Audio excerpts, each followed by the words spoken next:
राजधानी अक्सर लोगों के सपनों को पूरा करने की एक जगह होती है, जैसे माया नगरी मुंबई, देश की धड़कन दिल्ली।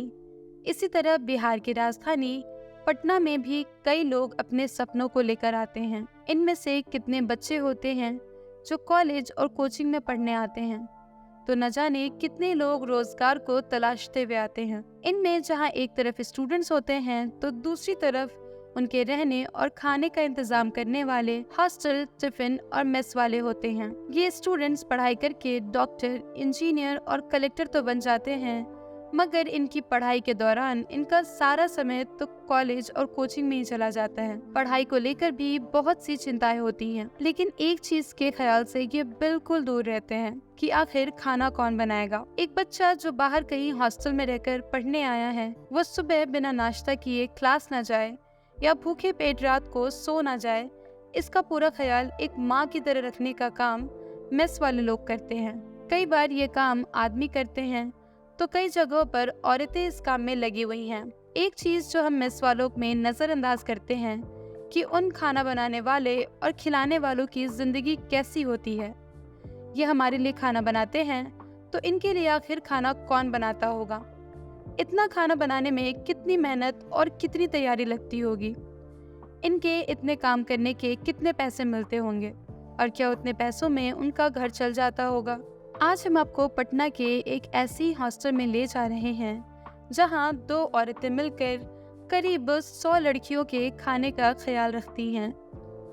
वहाँ 5 बजे सुबह उठते हैं, 8 बजे आ जाते हैं। 8 बजे आते हैं तो यहाँ आटा पूजा करते हैं। पूजा के बाद हम आटा सान के रोटी बनाते हैं। 100 लड़की हैं, 100 लड़की की रोटी बनाते हैं, बना के खिलाते हैं। फिर बर्तन बासन मांजते हैं, आलू प्याज जो भी है काटते छाटते हैं, किचन साफ करना, छत्ता धोना, ये हम लोग का काम है। माला काम करने के लिए मेरा नाम माला है। वैसे तो हम इस मेस में 5-6 साल से काम कर रहे हैं, लेकिन घर से निकलकर काम करते हुए 9 साल से भी ज़्यादा का समय हो गया है। घर तो मेरा बहुत दूर एक अंगर सराय में है। यही पास में ही नया गांव में किराए पे रहते हैं। शुरू में कहीं दूसरी जगह काम करते थे, फिर मेरे भाई ने यहाँ पे काम पे लगवा दिया। हॉस्टल में बहुत सारा काम होता है, जैसे रोटी बेलना, सब्जी काटना, चूल्हा जलाना वगैरह वगैरह, लेकिन मेरा मेन काम रोटी बनाना है। उसके लिए हम यहाँ रोज़ सुबह 7:30-8 बजे आ जाते हैं। उसके बाद कोयला वाला चूल्हा जलाते हैं, रोटी के लिए आटा गूंथते हैं, फिर रोटी बनाने 8 बजे से बैठते हैं तो करीब 11 बज जाता है। दोपहर में हम लोगों को सब्जी वगैरह काटने का काम रहता है तो करते हैं, नहीं तो आराम करने घर चले जाते हैं। फिर शाम के 5 बजे आते हैं, चूल्हा जलाते हैं, नाश्ता बांटते हैं, तो रात के 9 बजे तक रोटी बनाकर घर जाते हैं। वही 9:15 आने तक 8:30। मेरा नाम रिंकी कुमारी है। हम महेंद्रू सुहीटोला से आते हैं, गांधी चौक सुहीटोला से। वहाँ मेरा अपना घर है। घर में 4 लोग हैं, मेरी सास है, हम हैं, मेरे पति हैं, बउआ है। 4 लोग का खाना बना के आते हैं, खा के आते, खिला के आते हैं, नाश्ता बना के आते हैं, रोटी सब्जी जो भी हो बना के आते हैं, रोटी सब्जी चाय बना के आते हैं। आए थे यहाँ पर तो दिक्कत था कि यहाँ के स्टाफ लोग बहुत परेशान करता था, काम नहीं करने देते थी। जैसे किसी का आलू लाओ, प्याज लाओ, मैंने तो बस होते रहता था। फिर भी हम सब चीज़ सहते हुए हम यहाँ काम करने लगे हैं। घर में कोई देने वाला नहीं है, घर में भी कोई पैसे कमाने वाला नहीं है, इसलिए रोजगार करने निकल गए। काम नहीं करेंगे तो पैसे नहीं मिलेंगे और फिर घर और बच्चों को संभाल नहीं पाएंगे। घर में 2 लड़की और 2 लड़का है।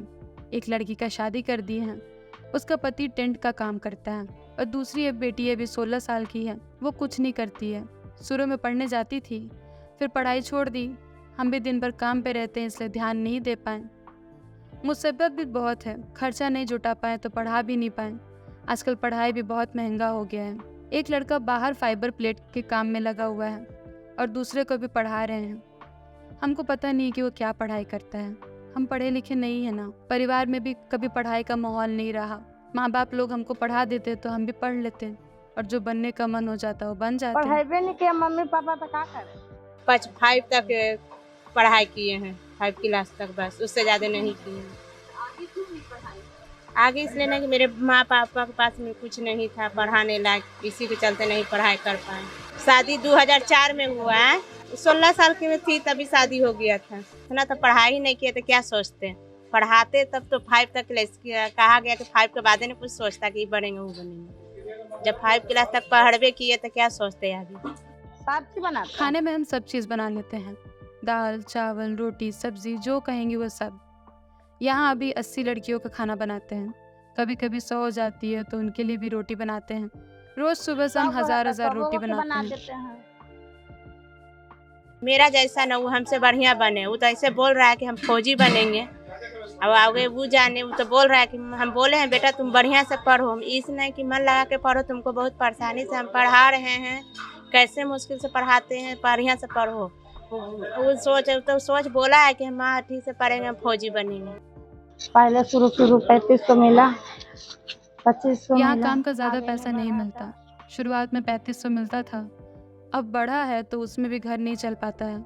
बहुत मुश्किल से घर चलाते हैं। बार बच्चा जुआने हो गया। आपने देखा कि किस तरह से ये महिलाएं अपने परिवार को संभालने के लिए अपना पूरा दिन रोजगार में लगा देती हैं। इनके काम से कई बच्चे अपने करियर के सपने को पूरा कर पाते हैं। आपको हमारी पूरी रिपोर्ट कैसी लगी हमें कमेंट करके ज़रूर बताइए। साथ ही ऐसी वीडियोस को देखने के लिए डेमोक्रेटिक चरखा के यूट्यूब चैनल को सब्सक्राइब कीजिए और फेसबुक पर उसे ज़रूर फॉलो कीजिए। शुक्रिया।